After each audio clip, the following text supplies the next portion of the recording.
Hi, welcome back to the channel. I've been out today on a little picking trip, only for about an hour, and I went over to a part of the Midlands in England called the Black Country. And it was called the Black Country because during the Industrial Revolution, the sheer amount of smoke that was produced in the manufacturing processes that occurred in this particular area turned the sky black. And there is a story that Queen Victoria once passed through the Black Country with in a train, the royal train, on her way up to Scotland, one of maybe Balmoral, I don't know where it was, Balmoral or wherever, anyway, up to Scotland. And as she passed through the Black Country, she actually asked for all the curtains to be closed on the train so she didn't have to look at it. So there you go. It's a wonderful place. I love it. The people are fantastic, so friendly, and it's a really happy hunting ground for me. So let's have a little look at the tiny little haul. To be honest, as I said, I was only out for an hour. The tiny haul that I picked up, and let me know what you think of it in the comments below. So here it is. As I said, it's only a small haul. There's about 8 items. And let's have a look at each individual one, and please let me know what you think of it in the comments below. Don't be afraid to drop a comment, and we're only a small community, so I will definitely respond within 24 hours. So first up, we have this lovely vintage cigarette, or possibly a cigar box. It's a hardwood model of an old 18th, 19th century flintlock pistol on the lid. Some nice decorative moulding in the wood. Hinged, nice clean interior. You can tell from the type of wood that it was a cigarette or cigar box. I've had a sniff, and occasionally you can still smell the tobacco in there, but not on this occasion. And there's a maker's label. So what I might have to do is cut in a close-up with this. It actually says, oh, what a great name, Joseph Egg, number 1, Piccadilly, London. And it's got some dates on it. I might have to get the magnifying glass out to have a look at the date. I don't know if this will work on camera. But it actually says 1820 to 1860. Double-barreled flintlock pistol. Ah, right. Okay. So the maker's label isn't the box of cigars. It's telling you about the pistol on the lid that I showed you. So, double-barreled it's easy for me to say, flintlock pistol of the type made by Joseph Egg, a member of the renowned family of royal gun makers. So there you go. That's the gun that they're referring to. This box I would date 1950s, possibly, maybe even 60s. It's hard to say what the gun is actually made out of. I'll do a quick magnet test. So let's go and get my magnet, my trusty magnet, and we'll see if it has any magnetic properties. It has none at all. So I think that gun is resin. Right, I'll put the magnet back so I don't lose it. There it is, next to my first aid box, workshop first aid box. Every workshop should have one. Anyway, so nice, as I said, nice moulding, detail in the box. Good little catch-all box, hall table box. There you go. And no other marks anywhere on it. good condition, no damage, no sign of repair or restoration. And that'll probably retail in the region of, it's difficult to say nowadays with this cost of living crisis, but somewhere between £15 and £25, probably around the £20 mark, I think, for that. Quality little box, sit nicely on any, well, particularly on any desk, I think. It's a bit of a desktop item.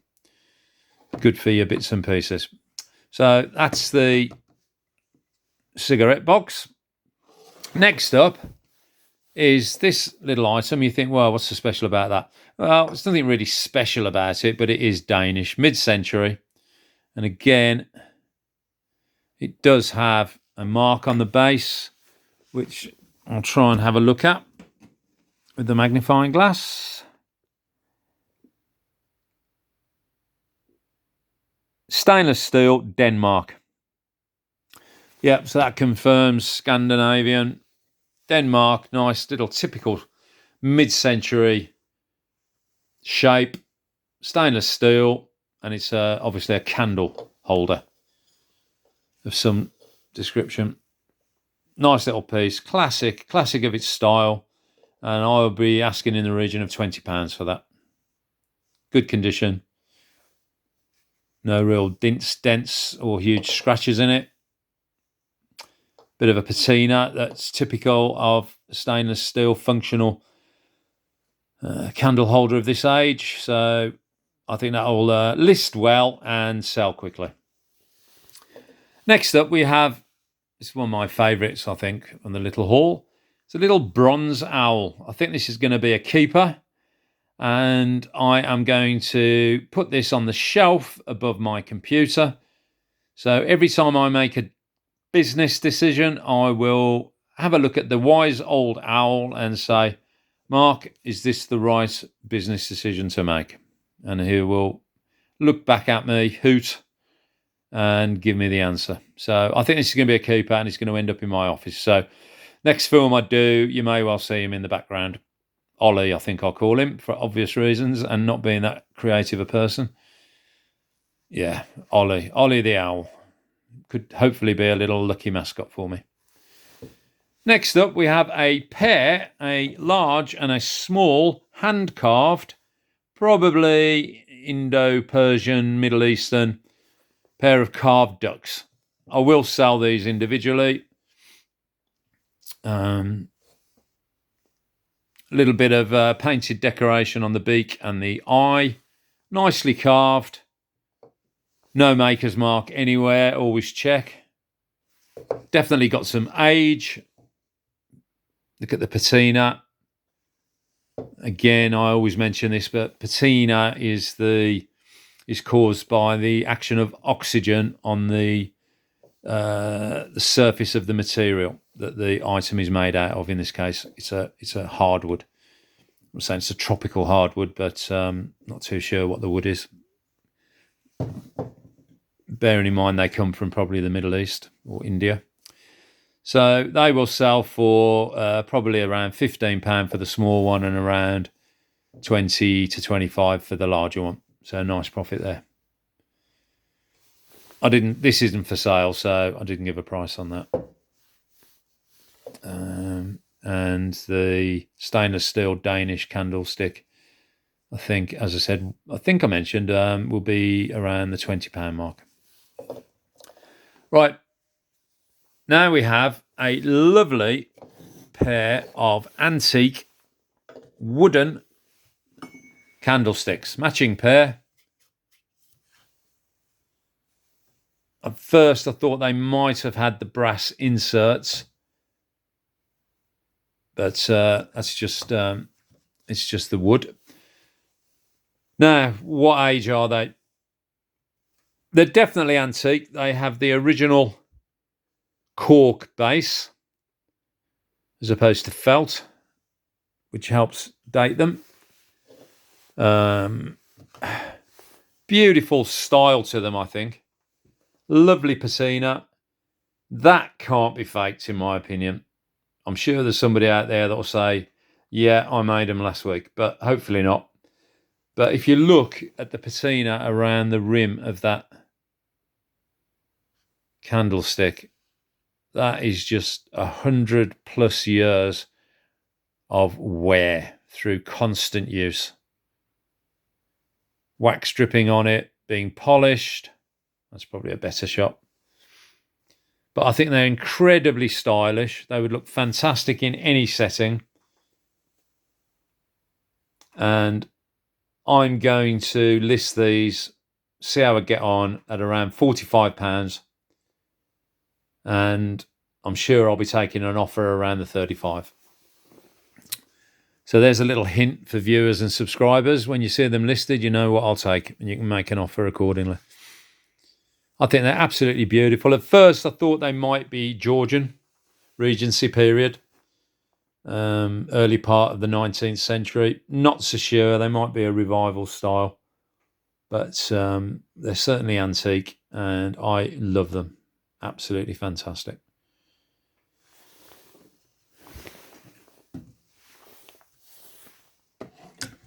And finally, we have, they're not a pair, we have two mid-century bud vases. Now this one is silver plated. I think they're both silver plated. Probably on brass, I would have thought, or copper. Could do a magnet test again. So off we go again. Got to go miles to get this magnet. There we go. Let's have a look, see if there's any magnetic properties. None at all. So it's not steel. So it would definitely be on copper, or probably copper. There is a bit of weight to both of them.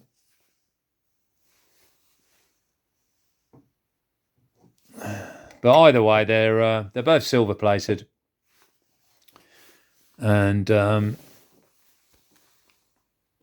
they will be sold individually as well. One square, one round, similar basis. So I wonder if they were made by the same manufacturer. Possibly. I think they're stylish, of that mid-century period. Probably 60s, maybe touching into the 70s. That one does say made in England, or English made. And I don't think there's anything on the base. Oh, there is. Let's have a look. Let's have a little look and see what's there. Get the old magnifying glass. Oh, this is the one I think that says silver plated England. I don't think you can see that with the camera, but I don't know if that will focus at all. But that says silver plated England, and this one is the one I don't think it has any label, maker's mark at all on the base of that. No, not that I can see. But they are very similar, and they will be sold individually, even though they are that similar. And I'll be asking probably in the region of around £19.95 for each one of those. So that's the little haul. Told you it wouldn't take long. I think the previous one was about 45 minutes or so. This is probably about 15 minutes in total. Hope you enjoyed it. Let me know what you think in the comments below. Have I wasted my money? Spent for the whole lot approximately £35. So 8 items, so less than a fiver an item. As I mentioned before, I try and make 3 times what I paid for each item, and roughly that breaks down as a third purchase price, a third for eBay fees and overheads, and then the final third, which is my profit. Other than my little owl, which will live in my office. Little Ollie. I love him. Great. I think there's a profit in it. That's the name of the game. Time will tell. I'll get them listed on eBay in the shop. Check them out. Follow the progress if you want to. And we'll see how I get on. Right. Back to my ugly mug now. So there you go. What do you think? Have I wasted my money, or have I got a bit of profit? Either way, I'm sure you'll let me know in the comments below. As ever, please like, comment, share, subscribe to spread the word, grow the community.